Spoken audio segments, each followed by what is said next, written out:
전주 독서대전과 함께하는 전주 백인의 자화상 작고작가 세미나 서희를 맡은 전주문화재단 문예진흥팀장 김정경입니다. 네, 반갑습니다. 오늘 이 자리에 귀한 발걸음 해주신 모든 분께 진심으로 감사드립니다. 전주 백인의 자화상은 전주문화재단에서 2012년부터 추진해온 원로 작고 예술인 재조명 사업입니다. 전주를 연고로 활약한 지역 예술인들을 체록과 연구조사를 통해 기억하고 기록하는 일과 더불어 다양한 프로그램도 진행하고 있습니다. 2020년부터는 전주 독서대전과 함께 작고 문학인을 기리는 일을 하고 있습니다. 오늘은 김학 선생님의 생애와 문학적 발자취를 더듬어보는 세미나로 이 시간 함께 하겠습니다. 세미나를 통해서 다뤄지겠지만 김학 수필가는 누구보다 전주를 사랑하고 또 지역의 문화와 문학 그리고 동료 선후배 작가에 대한 애정도 각별했던 분으로 알고 있습니다. 책을 사랑하고 그 책을 집필한 작가의 이야기에 귀 기울이는 전주 독서대전에서 전주의 작가 김학 선생님을 조명하는 오늘 이 자리가 그래서 더욱 특별하지 않나 싶습니다. 전주 작고작가 세미나 오늘 발제와 토론을 맡아주실 분들을 소개해드리겠습니다.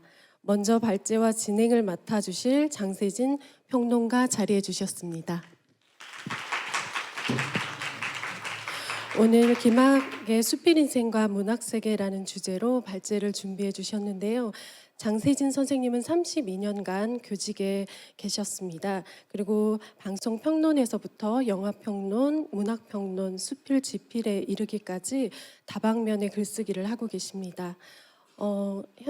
수필집, 눈이 내리는 밤, 인간의 도리, 평론집, 소설의 힘, 문학의 힘, 김학 수필 문학론 등 50여 권의 저서를 출간하셨고요. 김학 선생님과 생전에도 깊은 인연으로 맺어져 있는 분이기 때문에 오늘 그 생생한 이야기 풀어놔 주실 것 같습니다.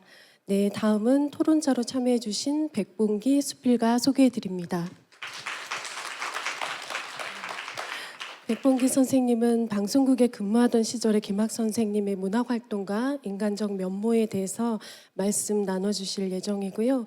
백봉기 선생님은 여자가 밥을 살 때까지 탕류의 혼을 불러 등의 수필집을 출간하셨고 현재 전북 수필문학회장을 맡고 계십니다.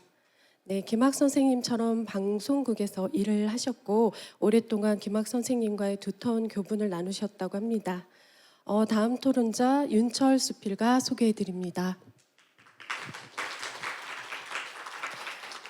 네, 김학 선생님의 수필세계와 문학회 참여활동에 대한 말씀 나눌 예정이고요. 윤철 수필가 역시 김학 선생님과의 깊고 끈끈한 인연으로 맺어진 분입니다. 김학 선생님께 수필 지도를 받으셨다고 합니다. 저서로는 수필집 칸트에게 보내는 편지, 당신 가족은 안녕한가요? 등이 있습니다. 마지막 토론자 정석곤 수필가 소개해드립니다. 네, 수필집 풋 밤송이의 기지개, 물끄러미 바라본 아내의 얼굴 등을 집필하셨고 현재 은빛 수필문학회장을 맡고 계시고요. 정석권 수필가께서도 김학 선생님과는 사제지간의 연애로 끈끈하게 연결되어 있는 분입니다. 전북 지역 수필 문학의 토양을 탄탄히 하기 위해 힘써오신 수필 지도교수로서의 김학 선생님의 진가를 오늘 이 시간에 이 자리에서 되새겨보는 시간 가져보겠습니다. 오늘 발제와 토론을 맡아주실 분들 소개를 해드렸고요. 2023 독서대전 전주 작고작가 세미나 김학의 수필 인생과 문학세계 발제와 진행을 맡아주실 장세진 평론가께 시간을 드리고 저는 내려가도록 하겠습니다. 네, 안녕하십니까. 지금 사회자로부터 소개받은 발제 담당 장세진입니다. 평론을 1983년도부터 지금에 이르기까지 40년째 해오고 있는 그런 사람입니다. 발제를 하겠는데요. 여러분들 가지고 계신 이 책자 첫 페이지 한번 펴보시겠습니까? 첫 페이지가 아니라 본문 첫 페이지입니다. 8쪽에 보면 그 잊을 수 없는 멘토, 그리고 바로 시작되는 문장이 장세진 선생, 방금 미국 영화 토파 보기 잘 받았습니다. 고맙소이다. 이 원고를 언제 다 썼단 말이요. 대단합니다. 문은 창성을 빕니다. 기막. 그런 그 문장이 있는데, 이건 2020년 11월 27일에 고 기막 수필가가 저한테 보내온 문자 메시지입니다. 그만큼 아주 깊은 그 유대 또는 친분을 나누면서 지내왔던 분인데, 이렇게 세상을 뜨셔가지고 상당히 그 애석한 그런 마음을 금할 길이 없습니다. 거기 지금 이 책자에 적혀 있는 것을 요약해가지고 뭐 제 설명 들으시면서 그 책자를 넘겨보면서 참고하시면 더 좋을 것 같습니다. 요약하면서 그 잠깐 말씀 올리도록 하겠습니다.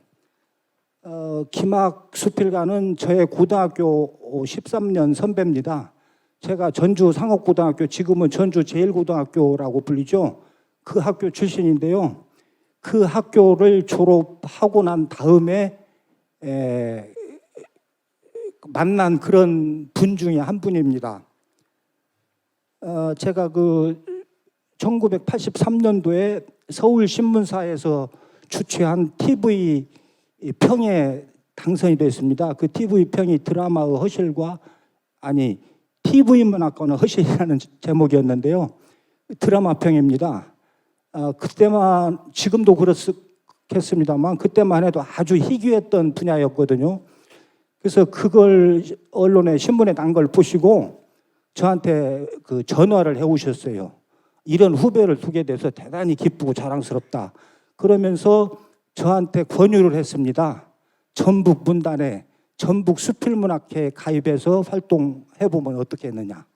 그래서 이제 선배가 그렇게 전화해 오시고 뭐 당연히 거절할 수 없어가지고 그렇게 하겠습니다라고 했는데, 저는 그 다음에 그 졸업과 함께, 대학 졸업과 함께 그 전라남도로 그 중학교로 발령을 받았습니다. 그래서 이제 객지 생활을 하게 됐고요. 객지에 있으면서 전주에 방학 때 오고 했었는데, 주말이나 이때 이제 그 활동을 했던 것이 그 계기가 됐습니다. 오늘날도 이제 그 기막 수필가가 권유하신 대로 전북 문인협회 회원이기도 하고요. 전북 수필문학회 회원으로도 활동하고 있습니다. 그 남원 방송국에도 근무하셨었거든요. 근데 그때도 제가 남원으로 이사를 가가지고 그 구례로 통근을 했습니다. 자연스럽게 또 남원문인협회 그 일원들과도 어울리게 되었고, 그만큼 사교적이고 그만큼 활동적이셨던 선배로 기억을 합니다. 이분이 이렇게 작고 세미나 주인공이 될 수 있었던 것은 제가 생각할 때는 독보적인 수필 인생 때문이었다고 생각합니다. 두 번째 단에 보면은 독보적인 수필 인생이라는 제목 하에 그런 내용들이 들어있는데요. 기막이 남긴 저서가 수필집 14권, 수필선집 3권, 수필평론집 2권 등 총 19권입니다.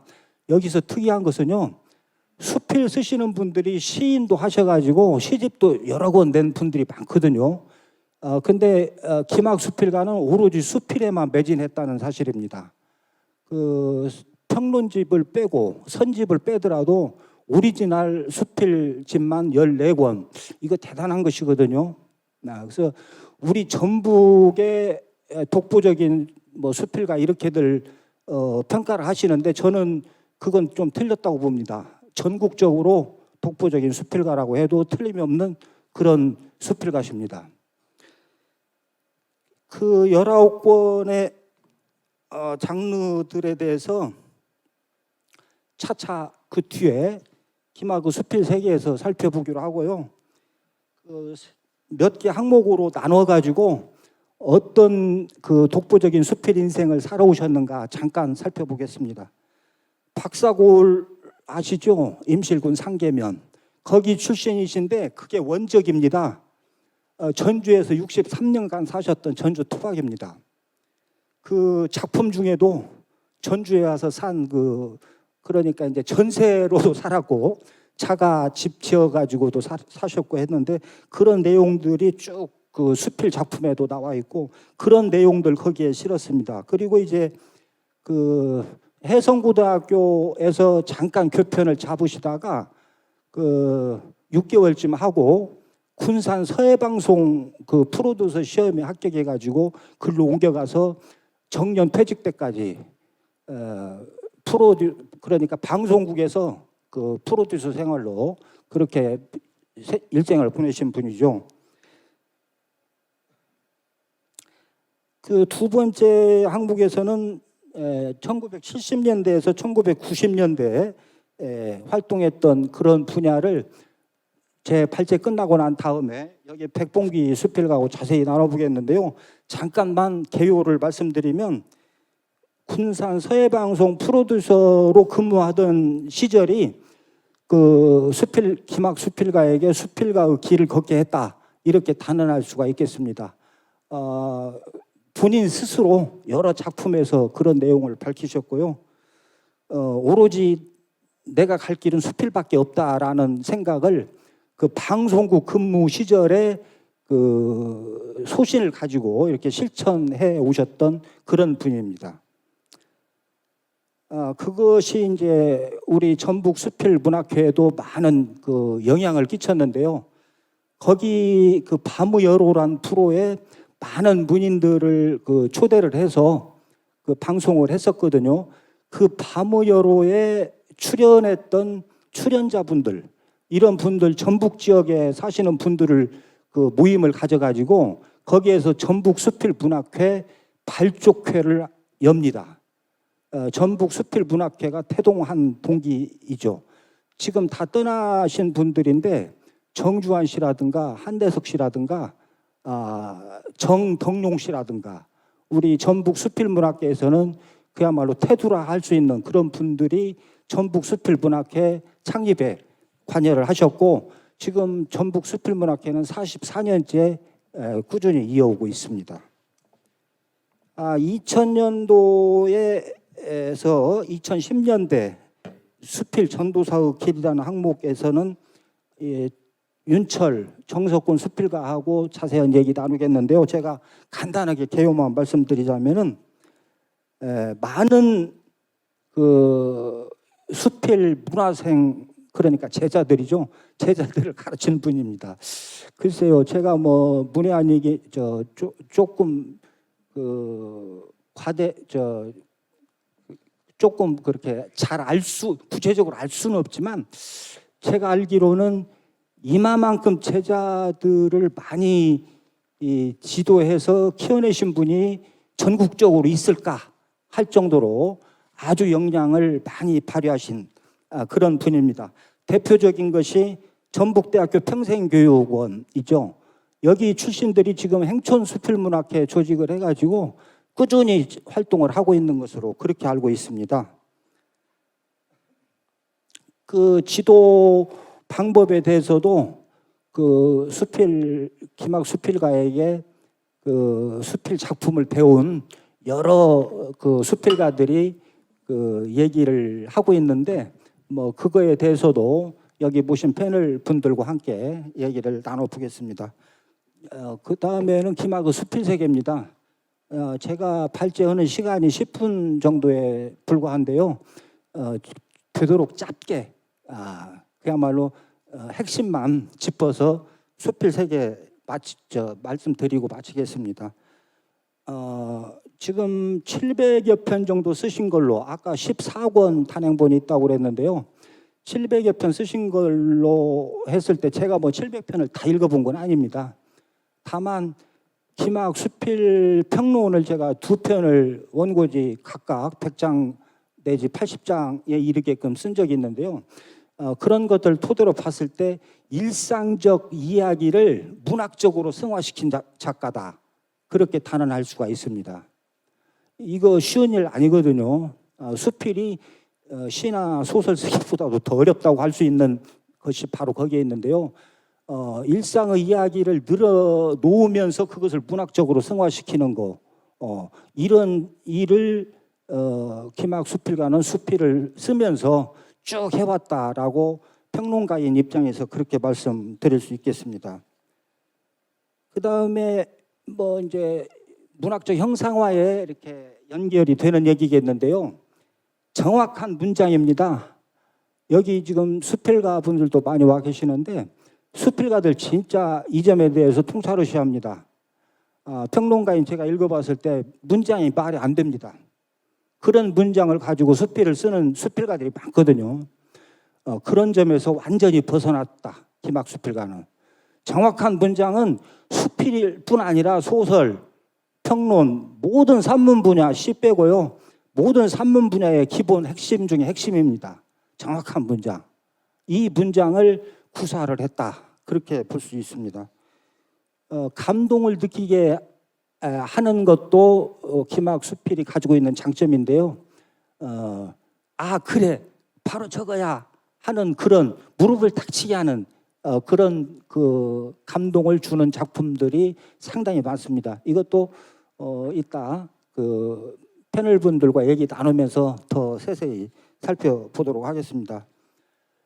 불광불급을 많이 외쳤다고 하십니다. 문화생들한테. 불광불급, 그야말로 뭐에 미치지 않고서는 도달할 수 없다라는 그런 뜻을 가진 단어인데요.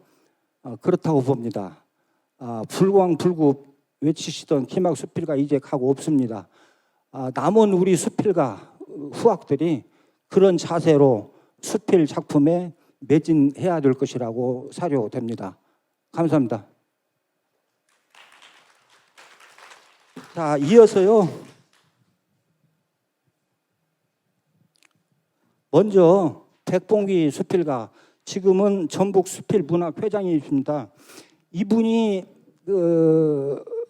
방송국 시절부터 김학수필가와 같이 근무를 했습니다. 그래서 아주 교분이 두터우신 그런 분으로 여러 가지 얘기를 들려주실 건데요. 제가 질문하면은 답변하는 식으로 그 진행이 토론회가 됩니다. 세미나가 됩니다. 먼저 제가 여쭙겠습니다. 방송국에 같이 근무한 걸로 알고 있습니다. 방송국 시절 김학수필가의 문학 관련 활동에 대해서 말씀해 주시죠.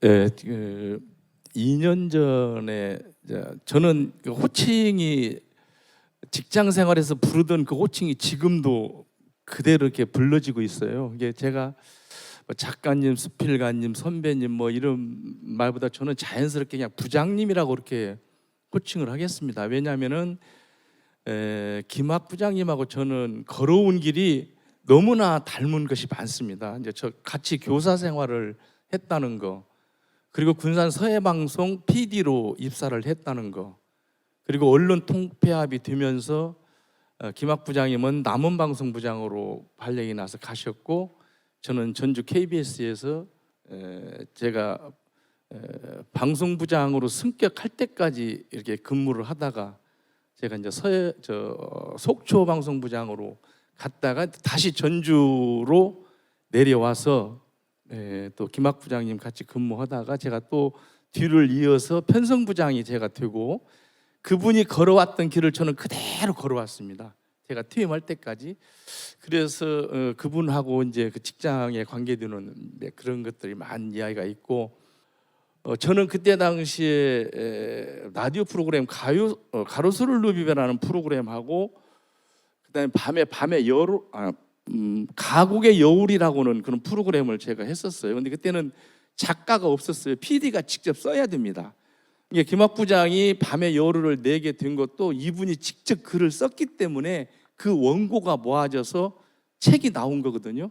근데 저도 가곡의 여울이라고 해서 가곡 몇 곡을 소개하는데 그 가곡에 얽힌 이야기, 소재, 그런 것을 제가 직접 써가지고 녹음을 해가지고 이제 밤에 나갔는데, 항상 볼 때마다 자네 수필 한번 써봐. 수필 쓰면 딱 좋겠네. 글 잘 쓰네. 근데 그때만 해도 수필이 뭔지도 저는 몰랐습니다. 정말 모르고 그랬는데, 나중에 이분이 밤의 여로 출판기념회에 갔더니 이것이 수필집이고 이렇게 쓰는 거구나. 가서 보니까 뭐 허소라 교수님이라든가 유명했던 그런 작가님들이 다 있는 거예요. 그래서 제가 딱 보고는 작가가 되면 참 좋겠다 하는 그런 생각을 가졌고, 그 먼 훗날 군산 KBS가 없어지고 그 원고, 내가 썼던 가곡의 여울이라고는 그 원고를 찾아보려고 그랬어요. 그 굉장히 신경 써서 썼던 거거든요. 동심초, 근해 뭐 이런 거 하면은 그것에 대한 것을 최선을 다해서 글을 썼어요. 근해에 대한 얽힌 이야기 뭐 이런 이야기 하면서 나름대로 열심히 써서 그 원고를 찾으려고 했더니 없어버렸어요. 다 어디로 갔나 없어지고, 다른 자료들은 서울서 다 가져갔다고 하더라고요. 없어진 그런 방송국의 자료들을 다 좀 없어져 가지고, 그것이 저는 경내 못내 그 아쉬운 그런 아쉬움으로 남아 있고, 김학 부장님이 아이템을 이렇게 찾는 것을 우리 상상 이외로 특이한 그런 아이템들을 많이 찾아가지고 저희들한테 주었어요. 그래서 그분이 이제 우리한테 얘기한 것이 역발상, 항상 역발상. 저희들은 아침에 밥 먹었으면은 저녁에는 무엇을 해야 되고, 하여간 매일매일 걱정이 같은 것을 방송을 낼 수는 없거든요. 그때 찾아야 되거든요. 소재를 찾아가지고 내는 것이 이제 PD들인데, 그때 당시에 이 양반이 우리들한테 얘기한 것이 역발상. 항상 그렇게 했어요. 여기 비가 많이 와서 걱정인 사람이 있으면은, 비가 많이 와서 이익을 보는 사람이 있다. 그런 사람들을 한번 찾아봐라. 항상 그렇게 해서 그것이 나중에 수필의 소재로 하는데, 이분이 아마 그렇게 해서 많이 개발을 하지 않았냐 하는 이제 그런 생각도 합니다. 그리고 이제 옛날에 전주에서 같이 근무할 때 후배 PD가 남원 춘향제 때 매일같이 하루에 한 번씩 중계차 연결을 하는데, 이 친구가 도무지 방송거리가 없다고 그냥 날리고 막 그러는 거예요. 그러니까 나 김학 부장님이 크게 큰 소리로 한번 꾸짖는 것을 제가 옆에 들었는데, 너 어렵게 생각하지 말고 지금 하늘 쳐다봐라. 에드벌룬이 지금 몇 개 떴냐? 에드벌룬 몇 개 떴다고 그게 방송 소재다. 남원역에다 전화해서 오늘 몇 시까지 남원역에 들어온 사람들이 몇 명인가를 봐봐라. 그냥 구체적이고 세심한 것까지를 알려주는 것을 내가 봤어요. 그래서 이런 것이 그런 어떤 글을 쓰는데 큰 그 자료가 되지 않았냐는, 너무 길게 했습니다. 방송국 얘기는 여기까지만 하겠습니다. 예. 인간적 면모에 대해서 한 말씀 해주시죠. 김학 수필가의 인간적 면모. 이분은 누가 좀 어려운 점이 있으면은 꼭 알려주려고 그래요. 어떤 방법으로든지. 그냥 모른 채 안 하고, 그러지 말고 누구를 한번 만나봐라. 누구를 이렇게 해봐라. 그렇게 알려주는 이제 그런 것이 있었으면, 섬세한 점이 좀 있었고, 또 칭찬을 좀 많이 했어요. 물론 이제 그 수업 시간에도 칭찬에 대한 것을 많이 강조하고 그랬다는 얘기는 이제 들었습니다. 그러니까 남 칭찬하는 것을 굉장히 아주 좀 잘하셨고, 흔히 좀 짜다는 얘기는 많이 좀 들었습니다만은, 그래도 전략하면서 생활을 하셨던 이제 그런 분이었습니다. 그래서 이제 저도 어느 날인가 저한테 스필 좀 쓰고 있냐고 물어보길래, 그냥 흉내 좀 내고 있습니다. 그랬더니 그럼 스필 몇 편만 하나만 보내봐라. 그래서 보냈더니 당장 등단해도 되겠다고 하면서 어디 그 출판사 세 군데를 적어주더라고요. 그래서 거기다 원고를 낸 것이 세 군데 다 그 합격을 해서 이렇게 등단을 하게 됐습니다. 이게 이제 직접 수업을 안 받았어도 저렇게 등단하게 하는 그 길을 알려준 분이 이제 김학 부장이다. 그 정도까지만 말씀드리겠습니다. 예, 감사합니다. 다음은 윤철 수필가에게 질문 몇 가지 하겠습니다.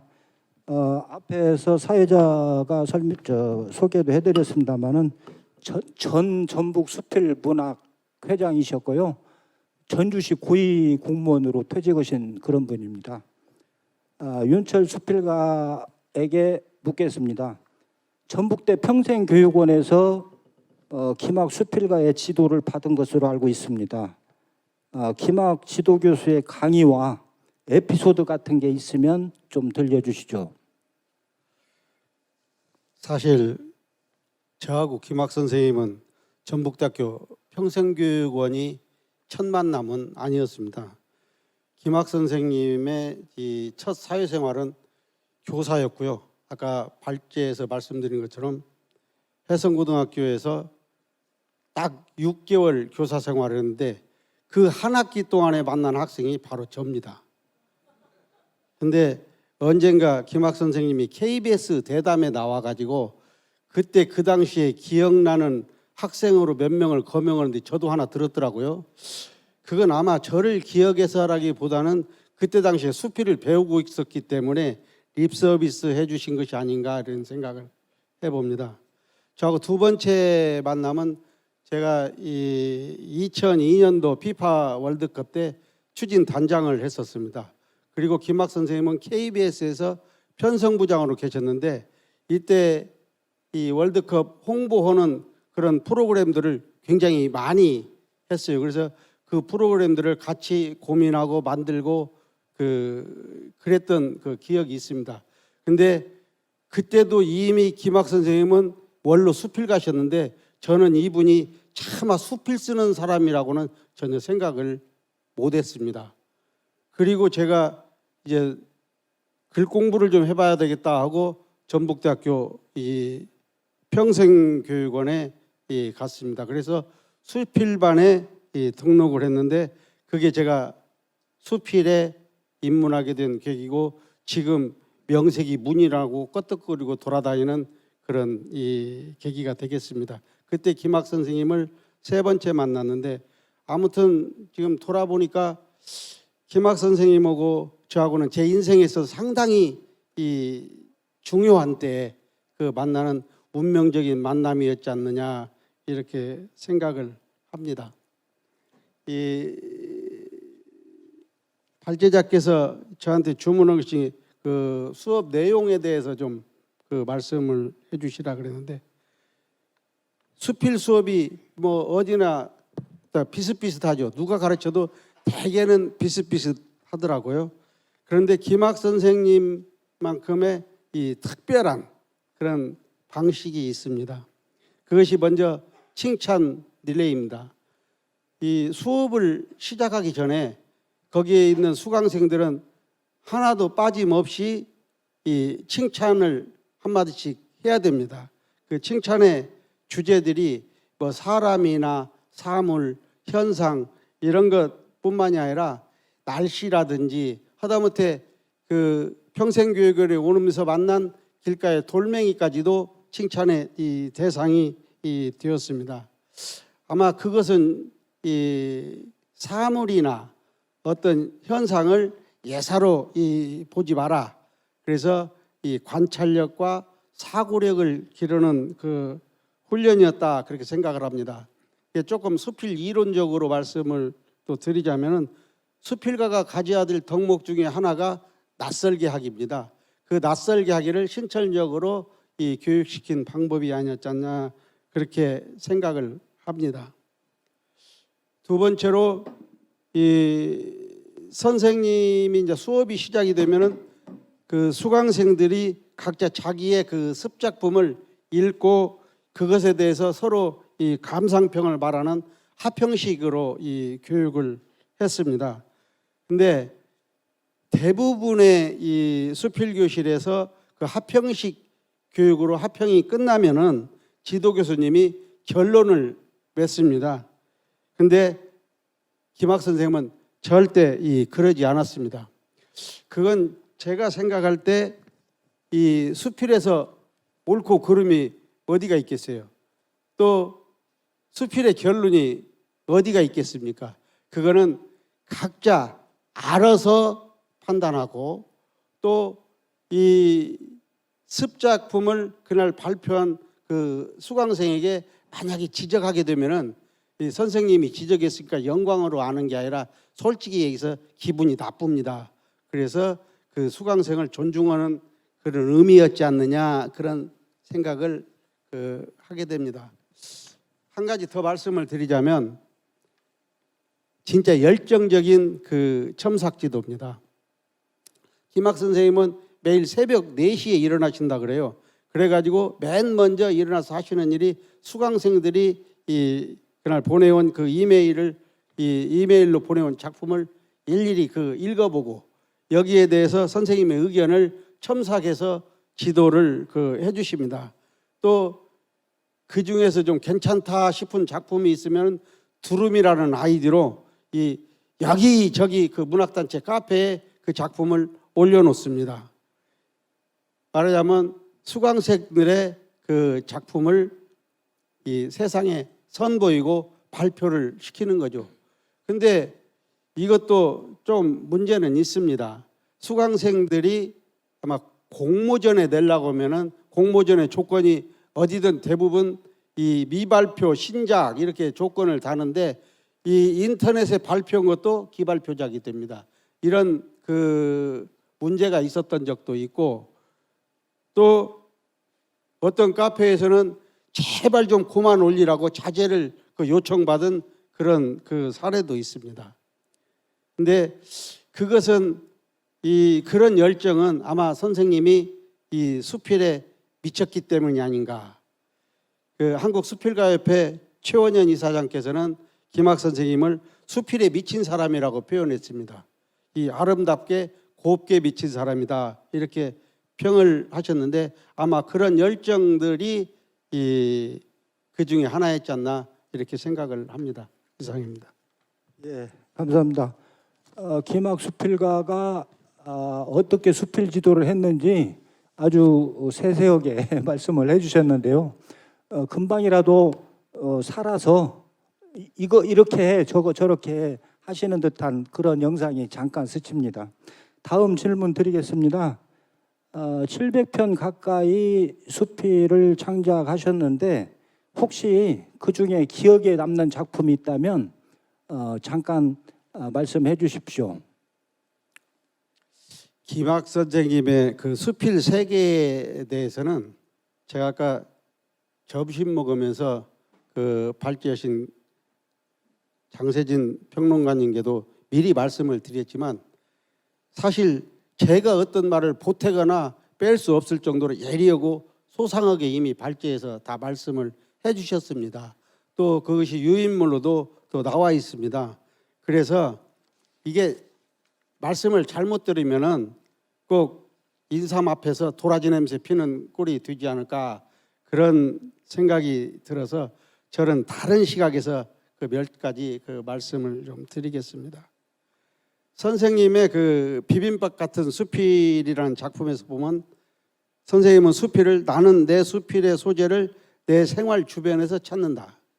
놓쳐버리기 쉬운 일상이라도 수필이라는 안경을 쓰고 보면 좋은 소재가 된다라는 그런 제목이 있습니다. 아마 이 말보다 본인의 수필을 한마디로 축약하고 자평한 그런 다른 말은 없을 것 같습니다. 말씀처럼 김학 선생님의 수필은 우리 주변에서 흔히 겪는 일상의 이야기로 가득합니다. 가족 이야기, 친척 이야기, 고향이나 직장 이야기 이런 것은 물론이고 밥상 위의 반찬도 수필의 소재가 되고 수저와 젓가락까지도 수필의 소재가 되고 길가에서 만난 돌멩이도 수필의 소재였습니다. 선생님이 평소에 말씀하신 것처럼 웃음화발조차 이 수필의 소재가 된다고 하셨습니다.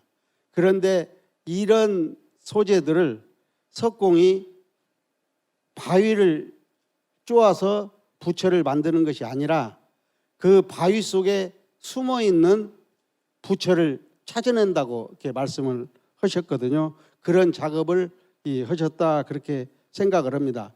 그런데 여기에서 중요한 것은 선생님 수필이 워낙 일상의 이야기로 가득 차 있기 때문에 이것을 수필이 아니라 신변잡기다 이렇게 폄하하는 사람도 없지 않아 있습니다. 심지어 선생님께 배운 우리 수강생들이 또 제자들이 그 수필의 경향이 일상의 이야기를 많이 씁니다. 그러다가 보니까 선생님이 수필을 전체적으로 하향 평준화시킨 주범이다, 이렇게 악평을 하는 그런 사람까지도 있습니다. 그런데 수필이 일상의 문학이잖아요. 또 수필이란 삶의 진실한 이 고백입니다. 이러한 점에서 보면은 수필이 신변잡기를 벗어나서 이 수필이 될 수 있을까요? 수필은 제가 생각할 때 신변잡기로 시작하는 그런 그 문학이라고 그렇게 생각을 합니다. 그래서 이 신변잡기를 문학으로 승화시키는 수필이라는 장르로 만들어내는 것이 수필가의 창작 능력 아닐까요? 그런 점에서 선생님은 정말로 위대하신 분입니다.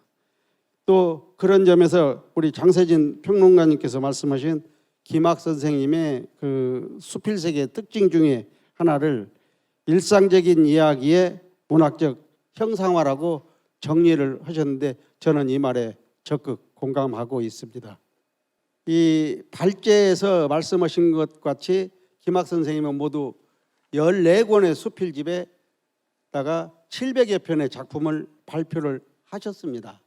그 김학 선생님을 이 다작 작가다 이렇게 말씀하시는 분도 있습니다. 다작과 과작에 대해서는 작가마다 입장이 다르고 결례가 다릅니다. 그런데 김학 선생님의 다작을 말씀하시는 분은 꼭 끝에 붙이는 말이 있습니다. 그게 작품의 수준을 이야기를 합니다. 그러면서 김학 선생님의 그 다작 경향을 우려하는 그런 이야기들을 하는데, 지금부터 이 10년 전에 그 발간된 전북수필 그 76호에 보면 신영규 씨가 원로수필가 김학 선생님을 찾아서란 대담을 기록한 것이 있습니다. 거기에 김학 선생님께서는 수필 창작에 있어서 나를 따르라는 정신으로 수강생들에게 본을 보여야 한다고 말씀을 하셨습니다. 그 작품들 많이 쓰신 것은 그것을 몸소 실천하신 것이다, 이렇게 생각을 합니다.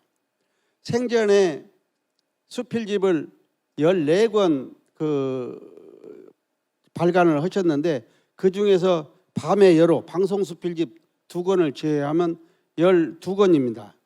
이 중에 3분의 2인 8권이 전북대학교 평생교육원에서 강의를 시작한 2001년 이후에 발간되었다는 사실이 이것을 증명하고 있지 않느냐, 이렇게 생각합니다.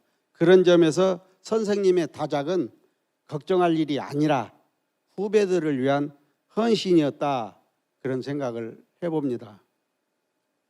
또 선생님은 보기에는 좀 무뚝뚝하고 술이나 한잔 하시면 좀 말씀을 하시니까 말도 별로 없으신 분인데, 사실은 유머나 위트 감각이 대단히 뛰어난 수필가셨습니다.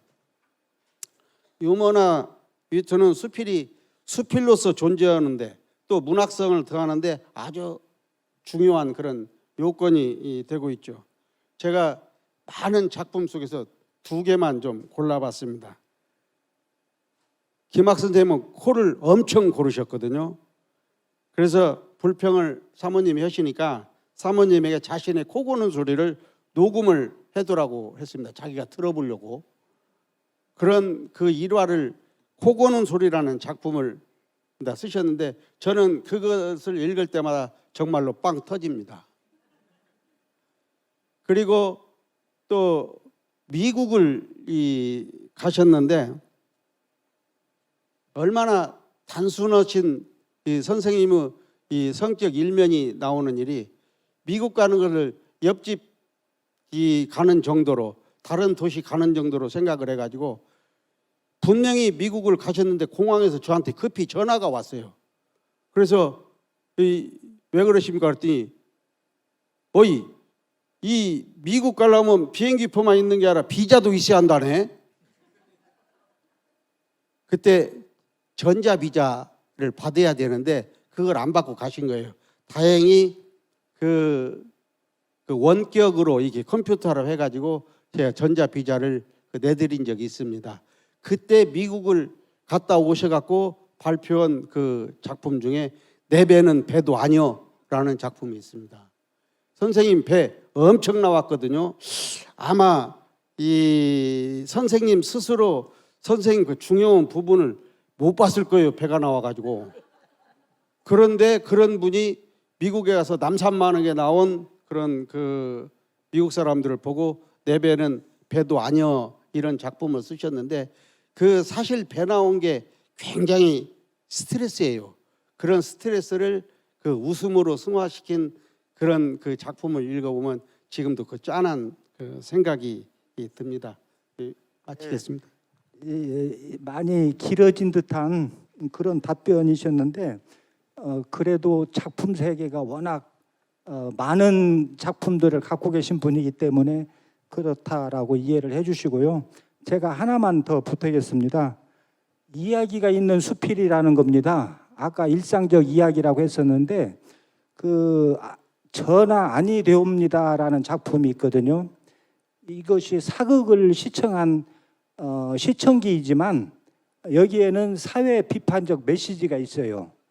요즘과도 일맥상통한 이 작품 쓴 지는 20년도 더 됐어요.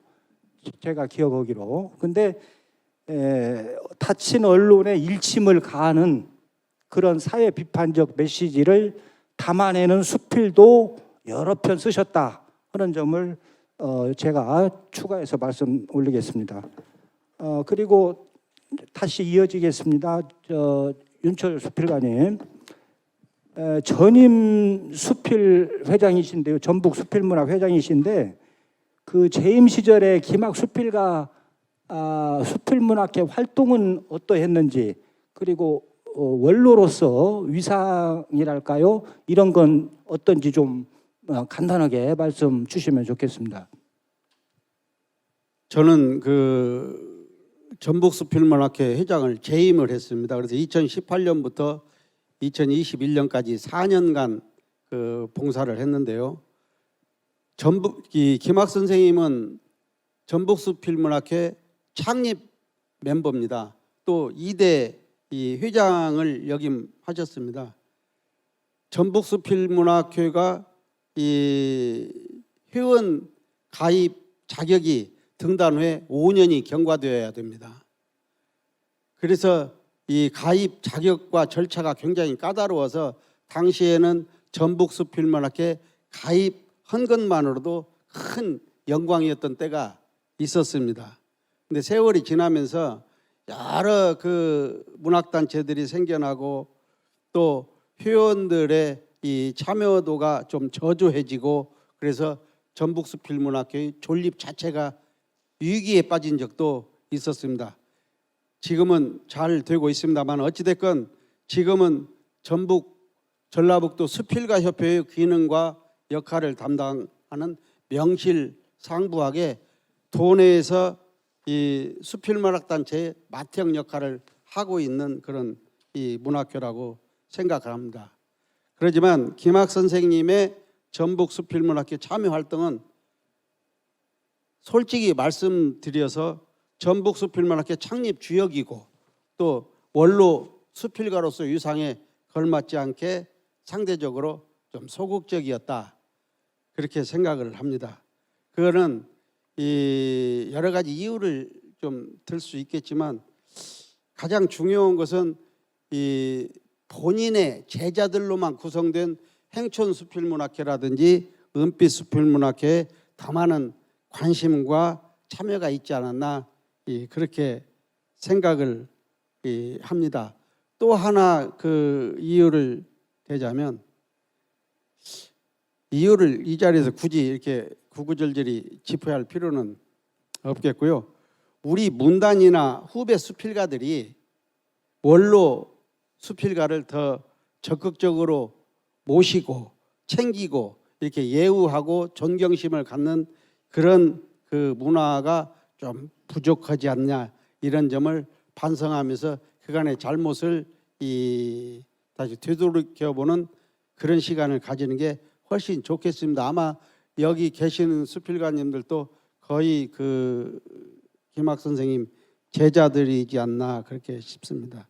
그런데 선생님께서 굉장히 중요한 역할을 하셨어요. 이 선생님은 전북수필문학회 참여의 활동에 국한하지 않고 수필에서 전북 문인협회 지낸 사람은 나밖에 없어. 그 이야기에는 굉장히 깊은 의미가 담겨 있습니다. 그것은 다른 장르에 비해서 상대적으로 이 낮게 평가되는 우리 이 전북 수필문단의 위상을 제고하고 또 수필가들의 이거에 대한 수필가들의 자각을 굉장히 역설하셨습니다. 제가 전북 수필문학회 회장이 되니까 저를 한번 부르시더라고요. 근데 아까 백봉기 회장님께서 말씀하셨지만 이분이 짭니다. 이분한테 술 얻어먹기가 상당히 힘든데 그날은 밥을 사주시더라고요. 그러면서 하시는 말씀이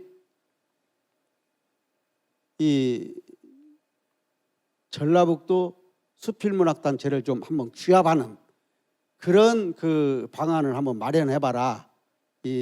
그런 말씀을 해주셨습니다. 마침 그때가 이 전북수필문학회 그 40주년 때였기 때문에 그때 처음으로 개최한 것이 제1회 전라북도 수필가 대회를 열었습니다. 그래 지금까지 그것을 잘 이어서 금년도 5회인데 아마 이번 주 목요일 날 19일 날 그 5회 대회가 열리는 걸로 그렇게 알고 있습니다. 그만큼 이 김학 선생님은 그 표면적으로 드러나는 그 활동보다는 마음으로 전북수필문학회를 지원하고 또 전북수필문학회에 대해서 이 중요한 고언을 해주셨다 말씀을 드립니다. 예, 예정 시간보다 두 번째 패널 분이 시간이 많이 초과가 됐습니다. 마지막 우리 정석군 수필가님은 3개 초등학교 교장 출신이세요. 그래서 우리 김학 수필가가 원적이 임실군 상계면 박사골이기 때문에 그런 연고로 특히 더 보셨고요. 은빛 수필문학회장 앞에서 우리 윤철 수필가가 지적을 하셨는데 김학 교수가 전북대 평생교육원과 함께 지도를 했던 그런 공부반으로 알고 있습니다. 그곳 지금 회장을 맡고 있는 분이기도 합니다. 정석군 수필가에게 질문하겠습니다. 김학 수필가 원적지인 삼계면 3개 초등학교 교장을 역임하셨는데요. 김학 수필가는 어떻게 알게 되셨는지 그리고 또 어떤 경로로 만나게 됐는지 간단하게 말씀해 주시죠. 저는 교수님이라고 그렇게 부르겠습니다. 저는 2007년도 9월에 임실군 3개 초등학교 교장으로 승진 발령을 받았습니다. 그때 지금도 살아 계십니다마는 초등학교 6학년 때 담임 선생님이신 오성선 선생님께서 제 승진 소식을 언제 들으셨는지 저한테 축하 전화를 주시면서 거기에 부임하면은 김학 수필가님을 비롯해서 박사고을 유지 몇 사람을 꼭 만나보라고 소개를 해 주셨습니다.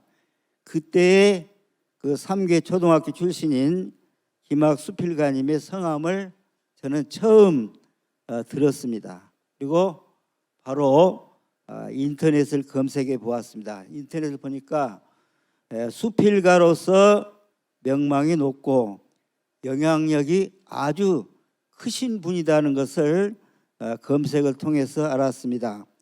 그 뒤로 김학 교수님에 대한 소문을 여기저기서 많이 듣게 되었습니다. 그래서 그 다음 해에 김학 가을인데요. 김학 교수님께서 강의를 맡고 계신 전북대학교 평생교육원에 야간반, 목요일 야간반 수필 창작반을 맡아서 강의해 주신다는 소식을 듣고 그 다음에 8월 달에 등록을 했습니다. 제가 평소에 글은 잘 못 썼지만은 글을 쓰고 싶은 그런 생각은 아주 좀 강했습니다. 그래서 그 불씨가 사그라지기 전에 빨리 지피고 싶었습니다. 그래서 김학 교수님을 찾아뵙고 야간 강의에 빠지지 않고 수강하면서 제 수필 쓰기의 첫 발을 내딛게 되었습니다. 그때 그 김학 교수님이 처음에 저를 만나보고 제가 삼계 초등학교 교장이라는 것을 아시고 아주 좋아하셨습니다. 손이 안으로 굽는다고 김학 교수님이 겉으로는 표현을 하시지 않으시지만은 저를 무척 생각해 주시고 사랑해 주신 것 같았습니다. 그때 그 개강 첫 시간에 들은 두 가지, 아까도 발제자님께서 말씀하셨는데 불광 불급, 미치지 않으면은 모든 일을 이룰 수가 없다. 그다음 10년 법칙, 자기가 어떤 뜻을 세우면은 적어도 10년을 해야 그 일이 이루어진다. 이 두 가지 불광 불급, 10년 법칙. 그 10년 법칙이라면 전에는 10년 지계, 가을지자, 어주사 지자죠. 그다음에 그 세울 개자. 그렇게 하여튼 그 말을 들었는데 이 김학 교수님은 10년 법칙이라는 말을 쓰시더만요. 그래서 그 두 가지 말이 처음 첫 시간에 들었는데 지금도 제 머릿속에 박혀 있고 제 가슴을 움직이고 있습니다. 이상입니다. 예, 감사합니다. 그 다음 질문은요. 안골노인 복지관에서 지도 받으실 때 김학 그 수필 지도교수로서의 면모, 또 수업 강의라든가 에피소드 이런 것들 잠깐 말씀해 주시면 좋겠습니다. 네, 제가 평생교육원에서 2년 반 수강하고 이제 가사 일로 인해서 1년간 쉬었습니다. 그래가지고 2012년도에 이제 제가 정년 퇴임을 하고 3월달에 우리 김학 교수님이 안골노인 복지관에서도 똑같은 수필 창작반을 지도하신다는 그 안골 수필반 그 수강생에게 듣고 바로 그 이제 주간으로 옮겼죠.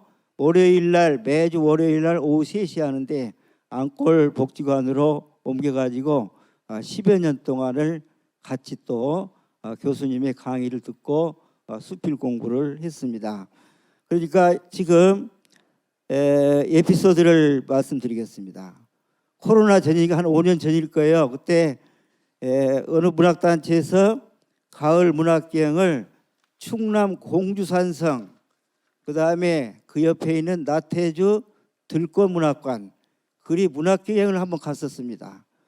그런데 그때 날이 가을날인데요. 여름날하고 똑같아요. 그냥 반소매 입어야 하고 막 땀을 뻘뻘 흘리면서 이제 공산성을 한 바퀴 돌고 와가지고 맛집에서 이제 점심을 먹으려고 이제 그리 갔더니 김학 교수님이랑 일찍 오신 분들은 거기 앉아 계시더라고요. 근데 제가 이제 그 옆에 가서 앉았더니 저를 보시더니 뭐라고 한 거니, 정 선생, 머리 숱도 없는데 왜 모자를 안 썼어? 그러더라고요. 저는 이제 그 교수님 평소에 아까도 우리 윤철 발제자님께서 아주 그 패널께서 말씀하신 것처럼 평소에 참 무뚝뚝하게 저도 느꼈어요. 그런데 나에 대해서 이렇게 관심이 많으신구나. 거기서 느끼고 참 고마운 마음을 느꼈습니다. 그다음부터 이제 언제가 그 강의 시간에요. 쉬는 시간에 저한테 이런 이야기를 해요. 제 자리가 교수님 앞에 앉는데 왼쪽에가 제 자리거든요. 왼쪽 첫째 줄 첫째 칸에 제가 항상 앉았어요. 쉬는 시간에 저한테만 그 이야기를 하시더라고요. 정 선생, 나 삼남매한테 아까 이남 일녀라고 했잖아요. 아들 둘, 딸 하나 그러거든요. 삼남매한테 돈 1,000만 원씩 각각 줬어. 그러면서 그 며느리한테 다른 데는 쓰지 말고 손주들 교육원 데만 쓰라고 1,000만 원씩을 줬다고. 그러면서 정 선생도 한번 그렇게 해보라고 그랬어요. 그래서 상당히 그 좋은 그런 생각이, 그래서 고개를 끄덕이면서 칭찬도 해줬습니다. 그래서 그 이야기를 듣고 그 이야기를 들은 영향인 것 같아요. 저도 그 다음에 1월 달에 저는 아들만 셋이거든요. 아내랑 아들 3가족을 데리고 14명을 데리고 저까지 14명이 괌 여행을 다녀왔습니다. 1월 달에 3박 4일로요. 그 전 가족이 가니까 여행비도 상당히 하더라고요. 그 용돈 경비도 상당하고, 그걸 제가 전부 다 부담을 해서 3박 4일 동안 다녀왔습니다. 그러니까 우리 김학 교수님의 뜻을 완전히는 받들지 못했지만은 그래도 그 뜻을 받들어서 그 손주들에게 그 여행을 시켜준 것이 지금도 기억에 생생합니다. 그다음에 그 우리 김학 교수님은 아까 교회를 나가셨다고, 아까 그 사모님은 아주 독실한 기독교 신자시고요. 그 김학 교수님은 저한테 가끔 그런 말씀을 하세요. 나는 우리 집사람 데려다주는 주일학교 주일 신자예요. 그러니까 교회는 주일날 가지만은 그렇게 믿음이 없다는 거예요. 그런데 어느 날 또 한 번 이런 자랑을 하시더라고요. 교회를 옮겼어. 나 세례 받았어. 그러시더라고요. 근데 마지막 이제 빈소에 가서 보니까 그 위패에 뭐라고 써져 있냐면은 김학 집사라고 써졌더라고요. 집사라고. 그래서 참 얼마나 기쁜지 몰랐습니다. 그래서 우리 김학 교수님께서는 글도 잘 쓰셨지만은 사후의 준비도 잘 하시고 마지막에 하늘나라에도 잘 가셨다. 저는 그렇게 알고 감사하게 생각을 했습니다. 더 있지만 예, 감사합니다. 마지막으로 하나만 더 질문 드릴게요. 수필 지도 교수로서의 작품도 많이 읽었을 걸로 생각이 됩니다. 김학 수필 제자로서 읽었을 때 어떤 느낌이었나요? 예, 한 가지 말씀드리겠습니다. 그 김학 교수께서 수필 강의 때마다 가끔 강조하신 말씀이 있습니다. 우리 수강 들으신 우리 분들은 다 아시겠습니다만은 수필을 쓸 때에 자기가 쓴 수필을 초등학교 5학년도 읽을 수 있고 느낄 수 있고 이해할 수 있게 써라. 그걸 아주 그냥 많이 들었어요.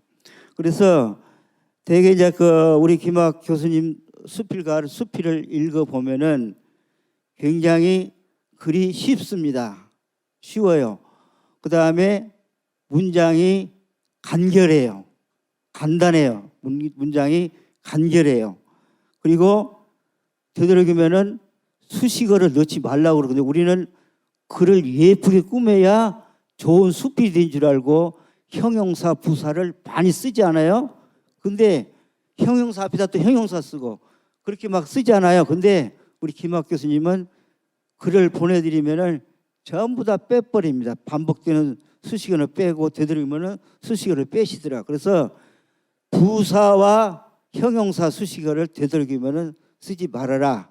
마치 겨울에 낙엽이 다 떨어진 나목처럼 그런 수필이 되도록 해라. 그렇게 그런 말씀을 하신 것처럼 우리 김학 교수님의 글은 읽을 때마다 저는 어떤 문학 세계보다는 그 글을 쓰는 방법이라고 할까요?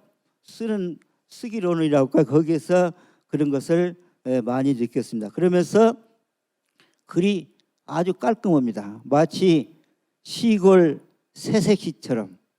요새는 이제 시골이나 도시나 평균화가 되어가지고 똑같지만은 옛날에는 시골 색시하고 도시 색시하고는 다르잖아요. 시골 새색시처럼 꾸미지 않는데도 글이 깔끔하고 독자들에게 전달하는 메시지가 아주 정확합니다. 네, 그런 것이 저는 많이 느꼈고요.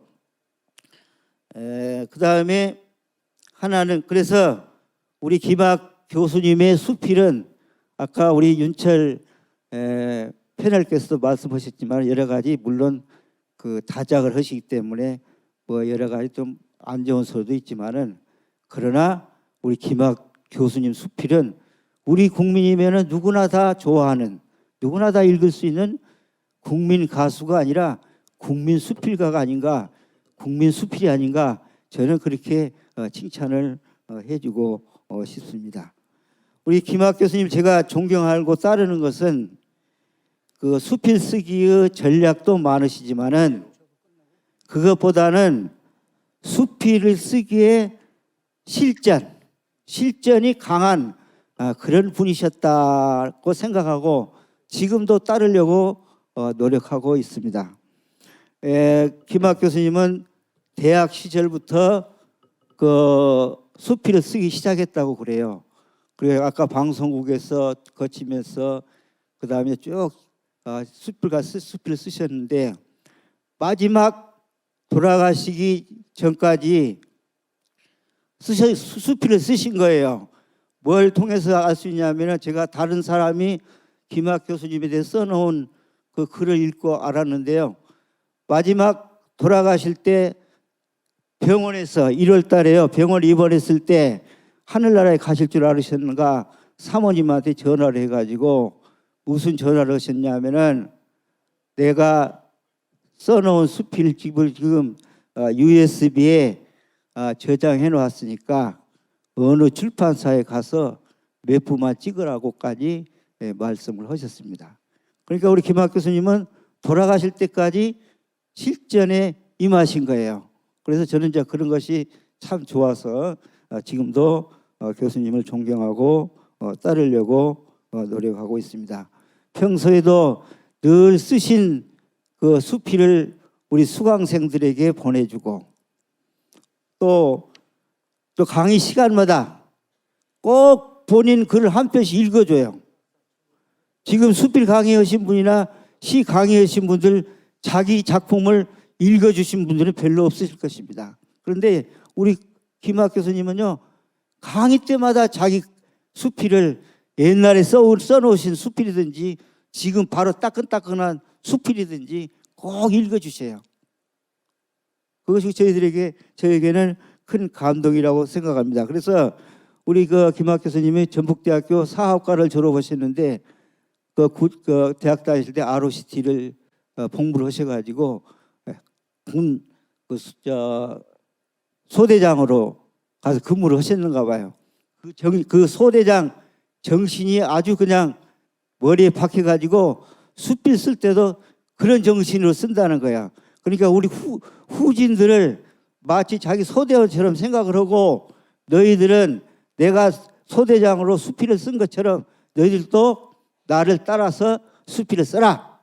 그런 그 소대장 정신으로 수필을 쓰고 있다고 이제 그런 이야기 글도 읽어보고 이야기도 들었습니다. 그래서 그건 저에게는 그 무언의 그 교훈이면서 또 채찍으로 가하고 있습니다.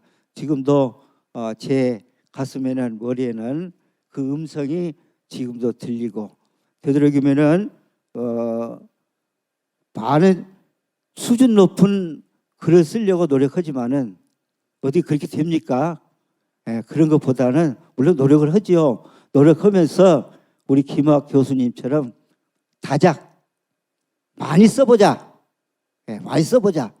어떻게 안 쓰고 좋은 글을 쓸 수가 있겠습니까? 그래서 수준 높은 글을 쓰려고 노력하지만은 그러나 많이 쓰도록 하자고 저는 김학 교수님의 그 글을 읽으면서 그런 걸 많이 느끼고 다짐을 했습니다.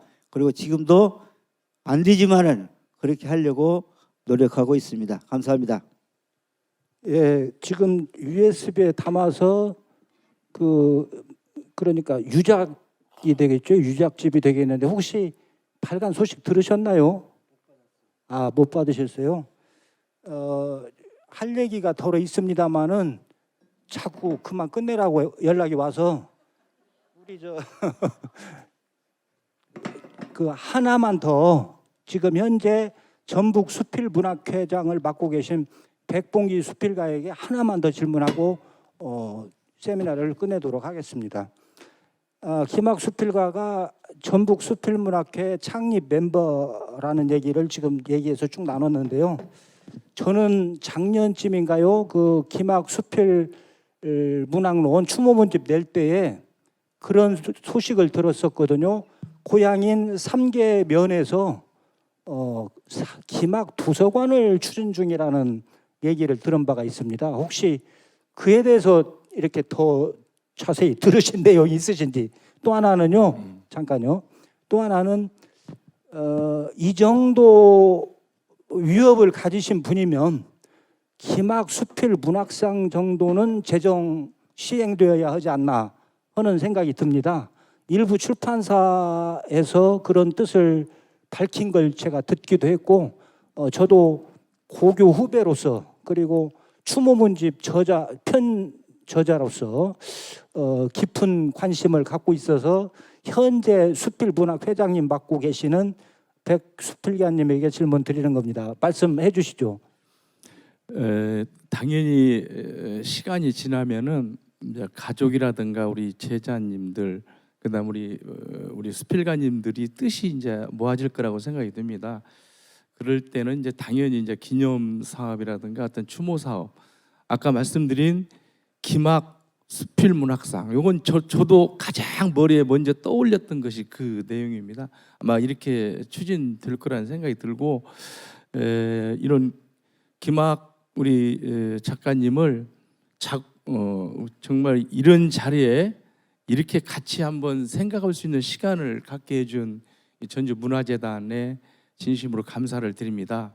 아마 그 가신 우리 저 교수님께서도 저희 수필만을 사랑하셨던 분이란 거 우리 다 알고 있잖아요. 너무 사랑했습니다. 그래서 수필아 고맙다. 오직음은 수필아 고맙다. 나는 행복합니다. 그렇게 말씀을 하셨던 분이시거든요. 그래서 우리 수필가님들이 마음이 하나가 돼서 더욱 전진했으면 좋겠다 하는 그런 말씀을 이제 마지막으로 남기고 싶습니다. 예, 감사합니다. 1시간 넘어서면은 모든 자담회가 지루해지는 법이거든요. 아까 두 분만 빼고 끝까지 자리 지키시면서 경청해 주신 점 대단히 감사드리겠습니다. 이상으로 작고 작가 세미나 김학 수필가 편을 마치도록 하겠습니다. 감사합니다.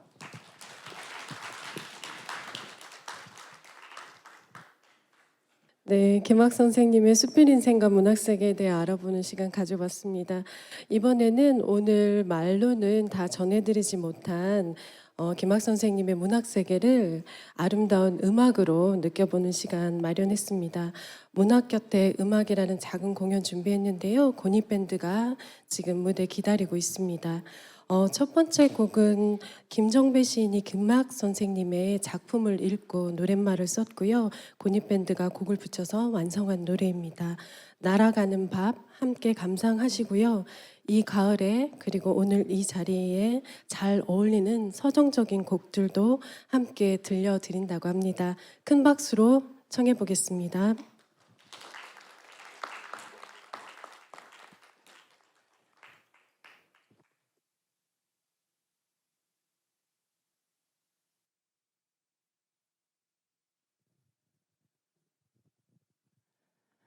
안녕하세요. 만나서 반갑습니다. 네, 싱어송라이터 권이라고 합니다. 저는 보통 이제 시의 노래를 많이 얹어서 제 작곡을 많이 했는데 이번에는 이제 김학 선생님의 날아가는 밥이라는 작품으로 수필로는 노래를 처음 만들어 봤어요. 근데 정말 일상적인데 날아가는 밥 이거는 잊혀지지가 않더라고요. 그래서 여러분에게 조금 저희가 부족하지만 그래도 좋은 곡으로 이렇게 김학 선생님의 작품을 좀 전달을 해드리고 싶습니다. 다 사랑하시는 분들이잖아요, 그죠? 김학 선생님 사랑하시죠? 네, 그러면 조금 지치시긴 하겠지만 박수도 쳐주시고 즐겁게 저희가 좀 유쾌하게 풀어봤거든요. 날아가는 밥 상당히 유쾌하지 않습니까? 그래서 여러분과 같이 박수 치면서 하면 좋을 것 같습니다. 부다페스타의 한 레스토랑에 갔었어. 즐겨 먹던 이 쌀밥과 된장찌개 온데간데 없었어. 삶은 달걀과 빵 과일로만 고픈 배를 채우네. 고픈 배를 채우네.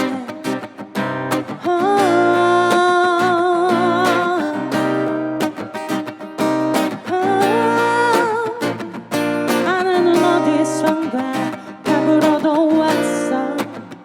빨간 고추장에 쓱쓱 비벼 입에 넣네. 호불면 날아갈 것 같던 책이 없는 이 밥이 나의 유일한 허기를 채워주는 날아가는 밥, 날아가는 밥, 날아가는 밥, 날아가는 밥.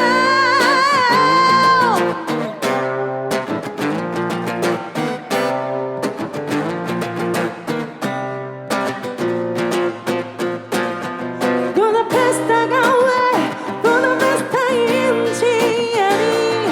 살이 많은 부다와 병진 페스트를 덮쳐보는 말야. 날아가는 밥을 먹어야만 살 수 있는 곳 부다페스트. 부다페스트.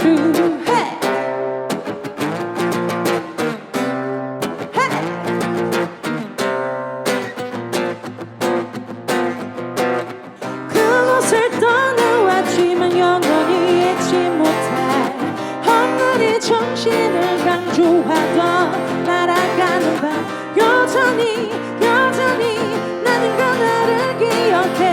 너와 나의 기억 속에 부다페스트. 여러분 같이 날아가는 밤 한번 불러볼까요? 날아가는 밤, 날아가는 밤, 날아가는 밤, 날아가는 밤. 한 번만 더. 날아가는 밤. 감사합니다. 부다페스트. 감사합니다. 저희가 좀 유쾌하게 만들어봤는데 괜찮으신가요? 아, 네, 감사합니다. 김 선생님의 글이 좀 유쾌한 게 있는 것 같아서 저희가 조금 재밌게 이렇게 풀어봤습니다. 저희는 전주를 중심으로 어디든 불러주시면 많이 가고 있는데요. 고니밴드라고 이게 정말 락쟁입니다. 저희도 음악을 그래도 한 15년 이상 해나가고 있는데요. 김한 선생님의 스토리를 이게 들어보니 너무 감명 깊었고, 그리고 이런 예술가가 되고 싶다라는 약간 지표 같은 그런 행적들을 보여주셔서 나도 이런 무대에 언젠가 내가 죽고 나면 이런 무대가 또 있지 않을까라는 생각이 들었습니다. 다들 김 선생님을 사랑하시는 마음에 이 자리를 빛내주신 것 같은데요. 저희 곡 중에 러브야라는 곡이 있어요. 그래서 내 자신을 사랑하고, 그리고 김 선생님 보시면 너무 행복하셨을 것 같아요. 그래서 여러분들의 앞날을 행복 가득한 날들로 채우시길 바라는 마음에 나를 더 사랑하는 시간이 되셨으면 좋겠습니다. 러브야라는 곡 여러분과 같이 불러보면 좋을 것 같아요. 같이 즐겨볼게요.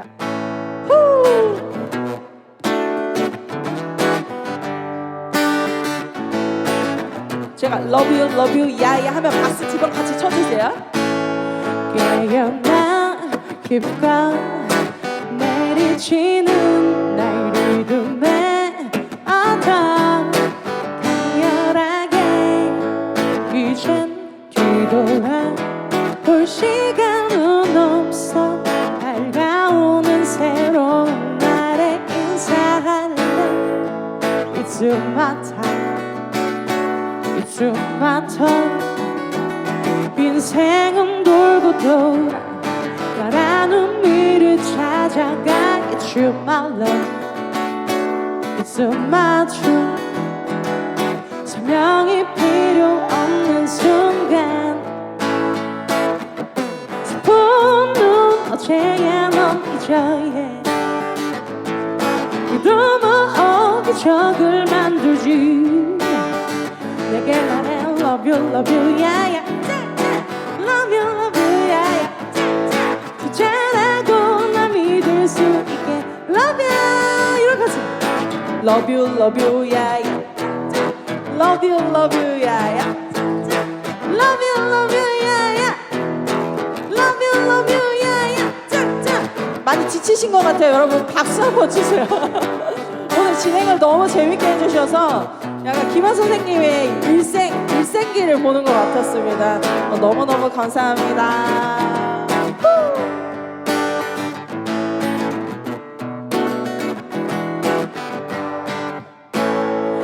깨어난 힘껏 내리치는 날 리듬에 얻어 강렬하게 이젠 뒤돌아 볼 시간은 없어. 밝아오는 새로운 날에 인사할래. It's my life, it's my way. 인생은 돌고 돌아 나만의 길을 찾아가. It's my heart, it's my soul. 시간이 필요 없는 순간 보는 이제야 넌 잊어야 믿음은 어느 적을 만들지. 내게 말해 love you yeah yeah love you yeah yeah 진짜라고 날 믿을 수 있게 love you yeah yeah love you yeah yeah love you yeah yeah love you yeah yeah love you yeah yeah love you yeah yeah love you yeah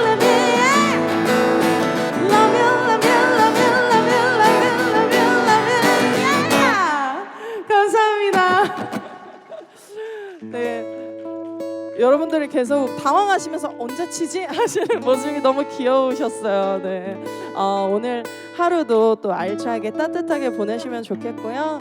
2023년 얼마 남지 않았지만 여러분들이 이루고자 하는 모든 일들이 다 이루어지셨으면 좋겠습니다. 저희 고니는 또 열심히 노래 부르고 다니니까요. 다음에 또 더 좋은 공간에서 만나뵙도록 하겠습니다. 고니였습니다. 감사합니다. 여러분과 함께 부르고 싶어서 걱정 말아요 그대 준비했어요. 그래서 건강하게 행복하게 하루하루 보내시면 좋겠습니다. 감사합니다. 그대여 아무 걱정하지 말아요. 우리 함께 노래합시다. 그대 아픈 기억들 모두 그대여 그대 탓으로 훌훌 털어버리고 같이 불러볼까요? 지나간 것은 지나간 대로 그런 의미가 있죠.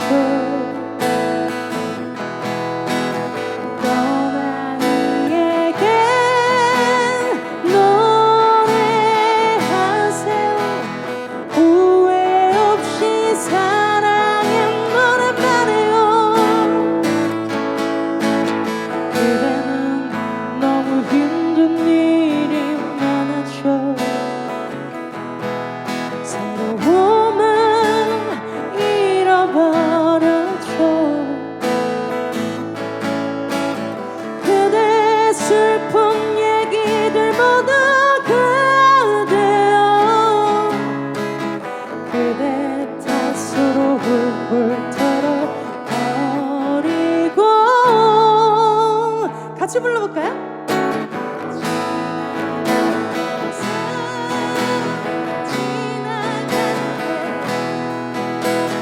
그런 의미가 있죠. 우리 다 함께 노래합시다.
감사합니다. 고니 밴드에게 다시 한번 큰 박수 부탁드립니다. 네. 역시 문학곁에 음악이 정말 잘 어울린다라는 거를 새삼 확인하는 시간이었던 것 같습니다. 함께 하신 분들도 그렇게 느끼셨을 거라고 감히 믿겠습니다. 이제 저희가 준비한 이야기는 이제 마지막 페이지에 다다랐는데요.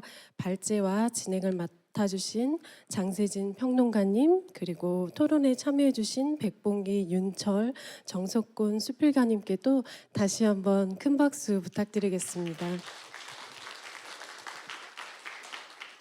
네, 2023년 전주 독서대전 작고작가 세미나 김학 작가의 수필 인생과 문학 세계를 되짚는 시간 함께했습니다. 전주 독서대전이 전국의 많은 독자들에게 사랑을 받고 있는 것처럼 전주의 작가들을 기록하고 또 기념하는 일이 결국에는 독자들과 또 전주 시민들을 기쁘게 하는 일이라고 믿으면서 오늘 행사 준비했는데요. 말씀 중에 나온 것처럼 유고집도 출간이 되고 또 기막문학상도 제정이 되고 그런 일들이 가까운 시일 안에 꼭 이루어졌으면 좋겠다는 바람도 가져봅니다. 시간이 지나면서 빛이 바래지는 것이 아니라 그 진가가 더욱더 빛을 발할 수 있도록 전주문화재단, 전주 백인의 장화상은 앞으로도 지역 예술인들을 기억하고 또 그들의 예술 세계를 조명하는 일을 마음을 담아서 계속 해나가도록 하겠습니다. 전주 독서대전의 남은 프로그램도 아낌없이 즐겨주시고요. 남은 오후도 즐거운 시간 보내시길 바라겠습니다. 이것으로 오늘 순서 모두 마치겠습니다. 감사합니다.